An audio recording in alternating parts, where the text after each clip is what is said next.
Hello, नमस्कार दोस्तों, आप सभी का स्वागत है आपके अपने यूट्यूब चैनल AB97 क्लासेस में। आज की इस वीडियो में हम प्राचीन भारत इतिहास के बारे में हम अध्ययन करेंगे। ये जो क्लास हमारी ऑल कॉम्पिटिटिव एग्ज़ाम के लिए इम्पोर्टेंट रहने वाली है।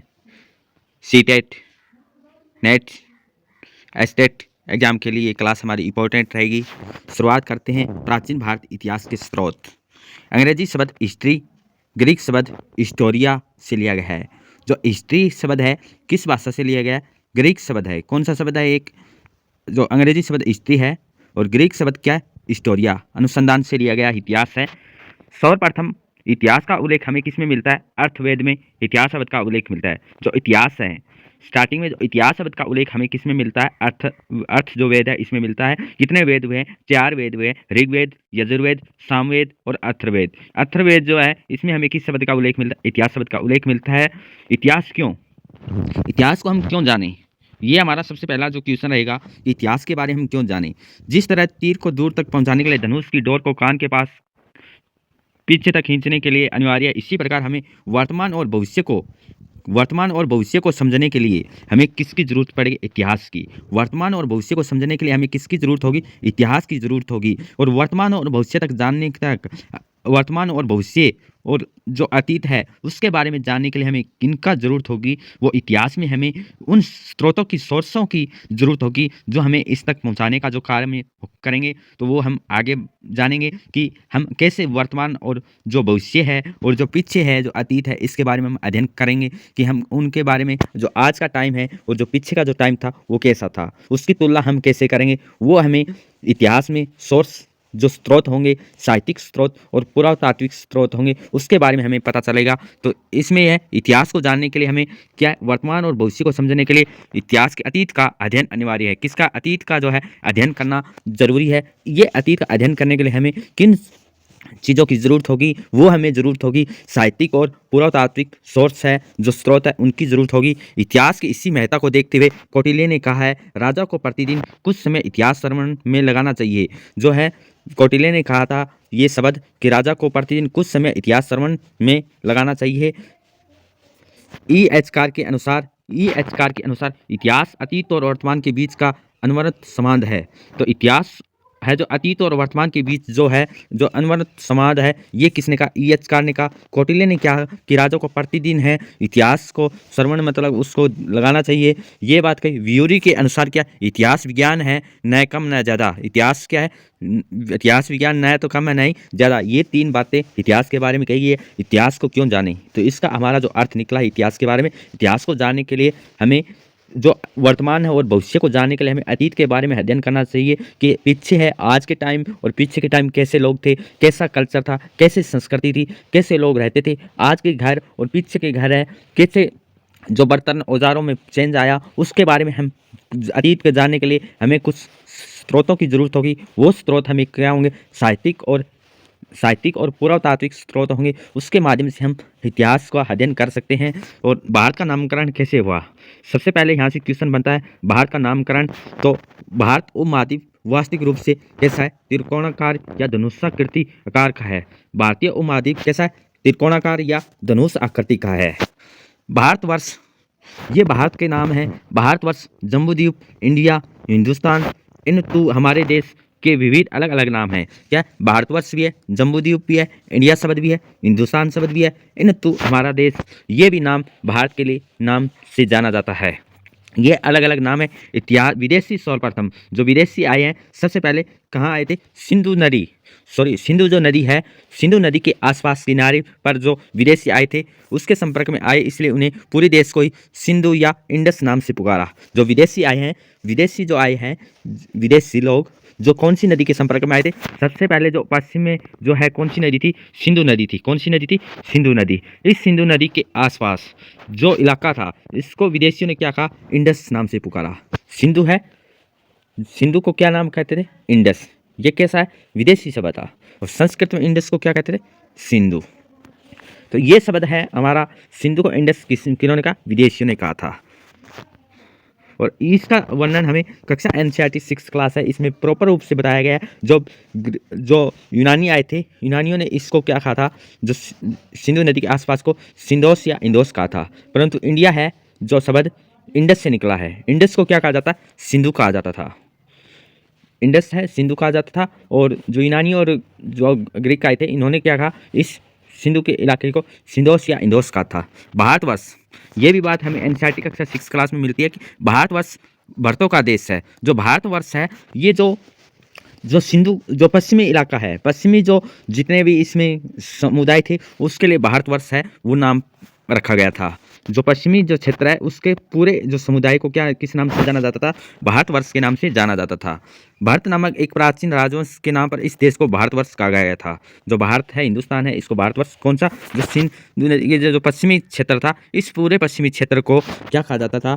भारतवर्ष कहा जाता था। और ये भारतवर्ष किसके नाम पर? एक भरत नामक एक प्राचीन राजवंश के नाम पर क्या है? भारतवर्ष था। सिंधु या इंडस किसने पूरे देश को, जो विदेशी आए हैं, इन्होंने इंडस नाम से पुकारा था। भारतवर्ष के नाम पर हमारे देश का नाम भारत पड़ा। सरस्वती और यमुना नदी के बीच के प्रदेश में था। जो भारतवर्ष है, ये किस नदी के किनारे पर था? सरस्वती और यमुना नदी के किनारे। सरस्वती और यमुना नदी के किनारे पर जो है किस नाम से जाना जाता? भारतवर्ष के नाम से जाना जाता। किसके नाम पर? एक प्राचीन राजवंश के नाम पर था।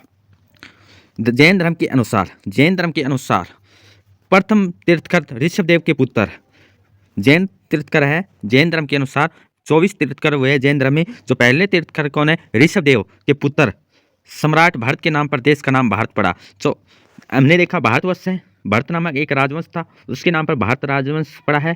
तो भारतवर्ष जो है नाम, ये कौन सी नदी है? सरस्वती और यमुना नदी किनारे। परंतु एक जैन धर्म आता है, जैन धर्म के अनुसार क्या उल्लेख किया गया कि पहले जो तीर्थकर हुए ऋषभदेव, उनके पुत्र का नाम क्या था? भारत। इसके नाम पर ही भारतवर्ष पड़ा है। ये भी यहाँ से क्वेश्चन बन सकता है। तो नामकरण से हमने देखा कि सिंधु या इंडस, सिंधु जो इंडिया शब्द है इंडस से निकला है। इंडस को क्या कहते हैं? सिंधु कहा जाता है।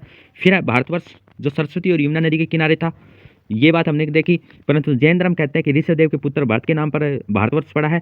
फिर हमारा क्वेश्चन है, यूनानियों ने इस देश को क्या कहा? जो इंडिया शब्द है, जो भारत है, यूनानियों ने इस इंडिया शब्द के लिए क्या प्रयोग किया है? इंडिया। यूनानियों ने इस देश को इंडिया कहकर पुकारा था। क्या यूनानियों ने कहा? इंडिया। इंडिया सर्वप्रथम इंडिया नाम का प्रयोग कब हुआ? 6वीं शताब्दी में हुआ था। इंडिया शब्द का प्रयोग है सबसे पहले किस शताब्दी में? 6वीं 5वीं शताब्दी ईसा पूर्व में हुआ था। इतिहास के पिता का नाम, इतिहास के पिता कौन है? हेरोडोटस ने किया था।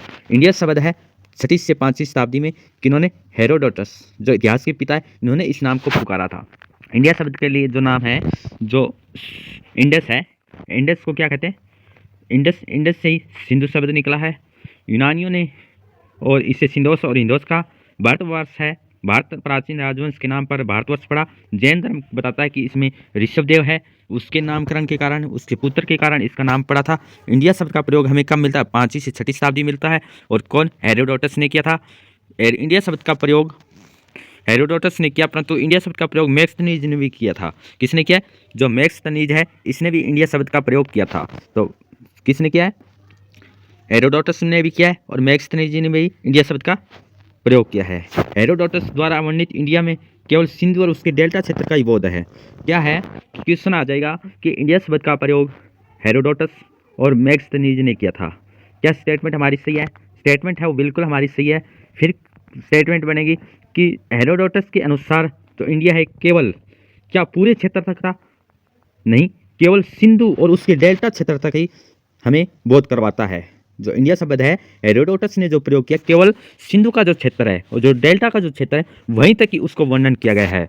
परंतु मैक्सनीज द्वारा इंडिया संपूर्ण भारतीय उपमहाद्वीप का बोध करवाता है। तो क्वेश्चन जो स्टेटमेंट बनेगी, यहाँ से बनेगी इंडिया शब्द का प्रयोग हमें मैक्सनीज में भी वर्णन किया है, और इतिहास के पिता हेरोडोटस ने भी किया है। क्या स्टेटमेंट हमारी सही है? बिल्कुल सही है। दूसरी स्टेटमेंट बनेगी कि इंडिया शब्द का प्रयोग है मैक्सनीज ने केवल सिंधु क्षेत्र तक किया था। नहीं, मैक्सनीज ने जो किया संपूर्ण भारतीय उपमहाद्वीप का बोध करवाया था। ऐसी स्टेटमेंट बन सकती है कि किस पूरे उपमहाद्वीप के लिए प्रयोग किया था। तीसरी जो स्टेटमेंट बनेगी हमारी कि इंडिया शब्द का प्रयोग हेरोडोटस के अनुसार सिंधु केवल सिंधु क्षेत्र और डेल्टा क्षेत्र तक था। तो ऐसी की स्टेटमेंट हमारी बनने की संभावना है। तो यहाँ से क्वेश्चन के लिए तो क्लियर हुआ है। आशा है कि ये पॉइंट आपको ज़रूर समझ में आया है। इंडिया शब्द के लिए फिर जो पुराणों में क्या बात कही गई है, अशोक के अभिलेखों में क्या कहा गया है, यहाँ से भी क्वेश्चन बनेगा। तो इस देश को नाम है जम्बूद्वीप। पुराणों और अशोक के अभिलेखों में भारत का नाम है जम्बूद्वीप मिलता है। तो क्वेश्चन बनेगा कि 5-5 लाइन जो नेट है, JRF है, उसके लिए यूजीसी जो 5-5 स्टेटमेंट प्रयोग करती है, कैसे स्टेटमेंट बनेगी। सिंधु शब्द है, इसके लिए प्रयोग किया, शब्द का प्रयोग होता था इंडस का, पहला स्टेटमेंट। दूसरी स्टेटमेंट है कि भारतवर्ष का नाम प्राचीन राजवंश के नाम पर पड़ा था, दूसरी स्टेटमेंट। तीसरी स्टेटमेंट बनेगी कि इसमें जैन धर्म ऋषभदेव के पुत्र के नाम पर है। फोर्थ स्टेटमेंट बनेगी कि इंडिया शब्द का प्रयोग मैथनीज के अनुसार और जो हेरोडोटस के अनुसार भी किया गया है। पांचवी स्टेटमेंट है, ये केवल जो हेरोडोटस है इसने केवल सिंधु क्षेत्र तक ही प्रयोग किया है, परंतु मैक्सनीज ने पूरे क्षेत्र के लिए, उपमहाद्वीप के लिए प्रयोग किया। तो ऐसी पांचों स्टेटमेंट यहाँ से हमारी क्लियर होगी और आशा करता हूँ कि आपको ये सारी जो पॉइंट है बिल्कुल समझ में आए हैं। नेक्स्ट जो हमारा पॉइंट यहाँ से है कि जम्बू द्वीप है ये कहाँ मिलता है, तो पुराणों और अशोक के अभिलेखों में मिलता है। जम्बू नामक वृक्ष मिलने के कारण इस देश को नाम जम्बू द्वीप पड़ा था। जम्बू नामक वृक्ष मिलने के कारण इस देश का नाम जम्बू द्वीप पड़ा। जम्बू द्वीप हमें पुराणों और अशोक के अभिलेख में मिलता है। पुराणों में पृथ्वी के 7 महाद्वीप बताए गए हैं। पुराणों में पृथ्वी कितने महाद्वीप बताए?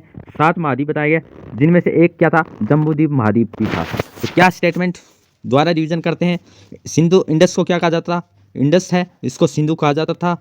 ठीक है, जो यूनानी आए हैं उन्होंने सिंधोस और इंडोस कहा था। फिर हमारी स्टेटमेंट यहाँ से बनेगी कि जो हेरोडोटस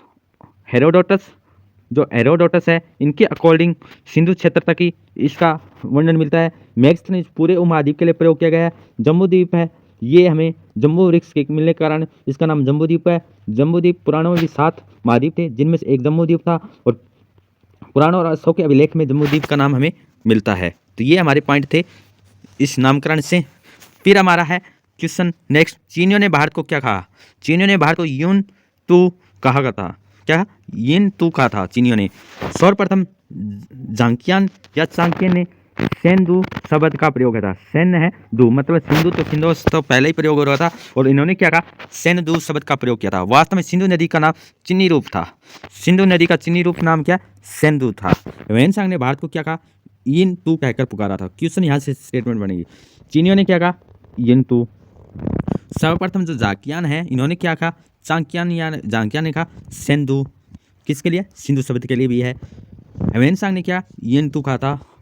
खारवाल के आती गुफा अभिलेख में सर्वप्रथम प्राकृतिक में इसे बृहदवंश या भारतवर्ष का विवरण है वो मिलता है। बृहदवंश या भारतवर्ष का वर्णन मिलता है। तो नाम से हमारे क्या क्वेश्चन बने हैं जो हमें एक बार रिविजन करते हैं। तो इसमें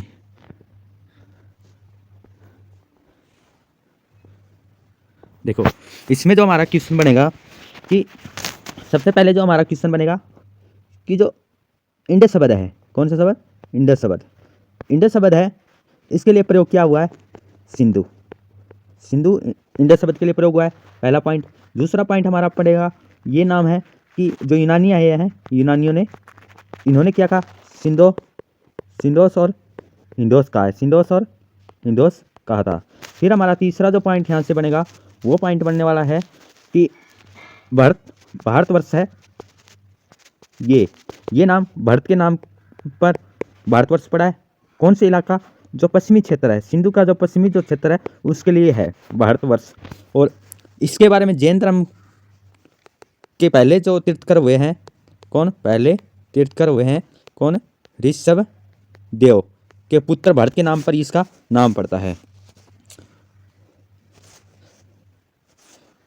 फिर पॉइंट हमारा रहेगा, फोर्थ जो पॉइंट रहेगा कि इंडिया शब्द का प्रयोग। इंडिया शब्द का प्रयोग किसके द्वारा? हेरोडोटस जो इतिहास के पिता है, इन्होंने भी वर्णन किया है। इनके अकॉर्डिंग क्या है? जो सिंधु का क्षेत्र है, सिंधु नदी का क्षेत्र और डेल्टा तक ही इसका वर्णन है। और मैक्सनीज है, कौन? मैक्सनीज के अनुसार पूरे उपमहाद्वीप के लिए इंडिया शब्द का प्रयोग किया गया है। ये क्वेश्चन बन गया। फिर हमारा क्वेश्चन है, फिर किसने प्रयोग किया? चीनियों ने जो चीनी है, इन्होंने इस वर्णन इंडिया शब्द के लिए क्या प्रयोग किया है? और जो ह्वेनसांग और जांकियांग है, इन्होंने इस शब्द के लिए क्या प्रयोग किया है? चीनियों के द्वारा प्रयोग किया गया था, वो क्या था शब्द? चीनियों ने जो प्रयोग किया है येंतु। चीनियों ने कौन सा प्रयोग किया था? येंतु। और जांकियांग ने है वो सेंधु। चीनियों ने येन तू, और जांग्यांग है सेंदु। क्या? सेंदु। येन तू चीनियों के द्वारा और जांग्यांग है इसने क्या प्रयोग किया? सेंदु। और जो ह्वेनसांग है इन्होंने प्रयोग किया है येन तू। ह्वेनसांग के द्वारा येन तू, ह्वेनसांग के द्वारा येन तू। ठीक। फिर हमारा यहाँ से पॉइंट है जम्बूद्वीप। नेक्स्ट जो हमारा पॉइंट रहेगा वो रहेगा जम्बूद्वीप के लिए। जम्बूद्वीप है का वर्णन किस में मिलता है? पुराणों और अशोक के अभिलेखों में जम्बूद्वीप का नाम पड़ता है। हाथी गुफा अभिलेख में क्या है? भारतवर्ष या भरतवर्ष है, ये प्राकृतिक है। ये हमारे यहाँ से क्वेश्चन थे जो बनने की उम्मीद है। नेक्स्ट जो हमारा पॉइंट रहेगा, इस पॉइंट को आगे बढ़ाने से पहले एक हमारा बॉक्स है, इसमें ये जानते हैं उपयोगितावादी। उपयोगितावादी कौन है? जेम्स मिल ने अपनी पुस्तक history of British India, history of British India पुस्तक किसकी है? जेम्स मिल की। कौन से वादी है? उपयोगितावादी है, जिन्होंने हिस्ट्री ऑफ ब्रिटिश इंडिया में भारतीय इतिहास के 3 भागों में विभाजित किया है। भारतीय इतिहास को 3 भागों में बांटने वाले कौन है? जेम्स मिल। पुस्तक हिस्ट्री ऑफ ब्रिटिश इंडिया कौन से वादी है? उपयोगितावादी है। इसने 3 भागों में बांटा है। प्राचीन काल को क्या कहा? हिंदू काल। मध्यकाल को मुस्लिम काल। आधुनिक काल को 1883 में प्रकाशित इस पुस्तक से भारत को सांप्रदायिक इतिहास के लेखन की बीज है वो दिया है। तो जेम्स मिल ने इतिहास को कितने भागों में बांटा? 3 भागों में बांटा था। आधुनिक काल को, प्राचीन काल को हिंदू काल कहा था, प्राचीन काल को हिंदू काल, और मध्यकाल को मुस्लिम काल, और आधुनिक काल जो मॉडर्न है उसको आधुनिक काल कहा था। विश्व में कपास का उत्पादन सबसे पहले कहाँ हुआ था? बलूचिस्तान में हुआ था। कहाँ हुआ था? बलूचिस्तान में हुआ था। कहाँ पे? मेहरगढ़ में हुआ था। कपास का उत्पादन सिंधु नदी के क्षेत्र में भी हुआ था।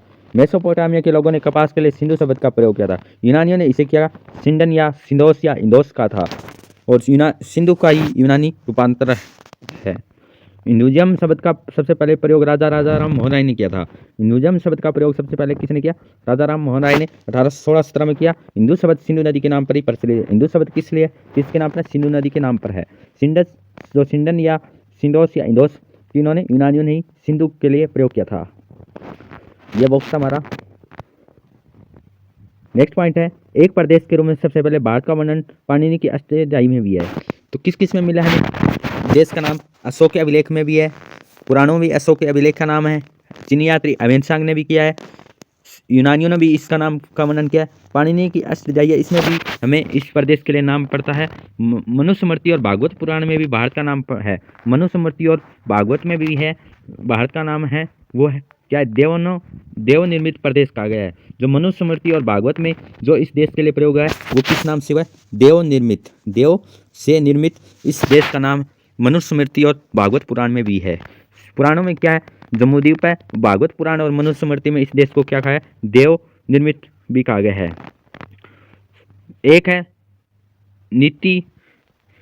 नीति वाक्यमित्रम जो पुस्तक है सोमदेव सूरी की, इसमें भी हमें इस देश के लिए, इस देश का नाम है, भारतवासी के अर्थ में भारतीय शब्द का प्रयोग किया गया था।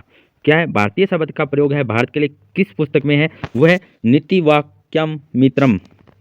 नीति वाक्यमित्रम सोमदेव सूरी की पुस्तक है। भारतवासियों के अर्थ में भारतीय शब्द का उल्लेख हमें मिलता है। तो ये हमने भारत का जो नाम है ये हमने जाना। तो रिवीजन करते हैं।